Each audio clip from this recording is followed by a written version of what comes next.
Number 21। Corona virus महामारी के प्रभाव से बचने के लिए सभी शासकीय उचित मूल्य की दुकानों में शासन ने निर्देशित किए थे कि राशन वितरण के दौरान उपभोक्ताओं से थंब न लगवाए जाए, लेकिन अब उस व्यवस्था में दोबारा परिवर्तन कर ऑनलाइन राशन वितरण का निर्देश जारी कर दिया गया है, जिसको लेकर दुकानदार और उपभोक्ता पशुपेश में दिखाई दे रहे हैं। दुकानदारों का कहना है कि प्रशासन के निर्देश पर यह व्यवस्था बदली गई है, जिससे कोरोना वायरस का प्रभाव बढ़ सकता है, जिसमें बदलाव करना आवश्यक है। इसी बात का समर्थन करते हुए वरिष्ठ कांग्रेस नेता संजीव खंडेलवाल ने भी वितरण व्यवस्था में ऑफलाइन राशन वितरण की मांग की है। जब इस संबंध में जिले के कलेक्टर सुरचिश सोमवंशी से बात की गई तो उन्होंने कहा कि इस व्यवस्था को जल्द ठीक किया जाएगा। गौरतलब है कि कोरोना वायरस के प्रभाव को खत्म करने के लिए इसके पूर्व ऑफलाइन माध्यम से अनाज वितरण किया जा रहा था, जिससे अनाज लेते समय उपभोक्ताओं को थंब लगाना अनिवार्य नहीं था। उमरिया से प्रवीण तिवारी की रिपोर्ट। शासन की जो गाइडलाइंस आई हैं उसमें ऑफलाइन मोड को भी अनुमत किया गया है। अगर कहीं पे इसको कंपल्सरीली अंगूठा लगवा रहे हैं तो इसको मैं जिला स्तर से एक आदेश जारी करके इसको ठीक करता हूँ। सर, पहले तो ये था कि ऊपर से हमारे विभाग से निर्देश सरकार से आया, कलेक्टर साहब के नागरिक आपूर्ति से आया कि यहाँ बिना थंब लगाए हुए वितरण किया जाए राशन। फिर इसके बाद 21 तारीख को तत्काल बदल दिया गया कि बिना अंगूठा लगाए अब राशन किसी को दिया नहीं जा रहा है।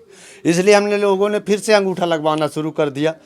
बिना अंगूठा लगवाए दिया नहीं जा सकता, क्योंकि अगर उसमें अंगूठा नहीं लगवाते तो इनका राशन नहीं निकले। जो खाद्यान्न दे रही थी उसमें आज सुबह ही मेरे संज्ञान में ये चीज़ आया है कि जहाँ कोरोना की महामारी को देखते हुए बीच में शासन ने ये नियम लागू किया था कि बगैर थंब इम्प्रेशन के वो राशन गरीबों को और ज़रूरतमंदों को दिया जा रहा था, कार्ड धारकों को दिया जा रहा था।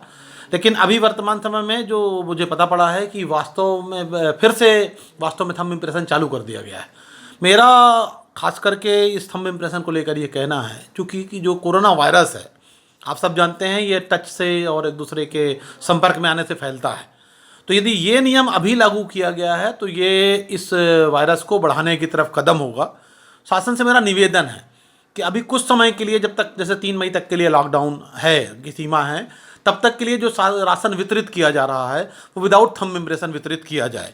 जिस कल दिनांक 22 तारीख से इसको सिस्टम ऊपर से शासन द्वारा पीओएस मशीन को अपडेट कर दिया गया, जिसके तहत हितग्राही के परिवार का सदस्य जब तक उसमें अंगूठा वेरिफिकेशन नहीं करेगा, थंब उसका जब तक वेरिफिकेशन नहीं होगा तब तक उसको खाद्यान्न नहीं मिलना है। आप संतुष्ट हैं? क्या मानते हैं कि ये कहीं ना कहीं तो गलती है, ये चूक मानी जाए, क्योंकि कोरोना वायरस को लेकर के काफ़ी शासन ने एहतियात बरता? जिस तरीके से कोरोना वायरस को देखते हुए शासन ने एहतियात बरता है उसके हिसाब से तो ऐसा नहीं होना चाहिए, क्योंकि पीओएस मशीन पर यदि सारे लोग आकर के बार बार उस थंब उस पर लगाएंगे तो जो स्कैनर है वहाँ पर कहीं ना कहीं संक्रमण की खतरा उत्पन्न होता है। लेकिन चूँकि अब शासन के निर्देश हैं और गरीबों के कल्याण के लिए हमको ये काम करना पड़ेगा, इसलिए हम लोग उसका काम करते हैं और शासन के निर्देशों का पालन करते हैं। नहीं तो क्या आप चाहते हैं इसमें ऐसा बदलाव होना चाहिए कि इसमें सुरक्षा की दृष्टि से कुछ बदलाव होना? सुरक्षा की दृष्टि से बदलाव होना चाहिए, फिर भी जो शासन निर्देश करता है उसके तहत हम लोग यहाँ पर वितरण करते हैं। आप लोगों की तरफ से क्या कुछ मांग की गई अभी इसको लेकर? हमारे तरफ से हमने अपने उच्च अधिकारी जिला खाद्य अधिकारी को इस बात को अवगत करा दिया है, उनको बता दिया कि ऐसा ऐसा है, जिससे कि सोशल डिस्टेंसिंग और यहाँ पर संक्रमण का खतरा बढ़ जा रहा है।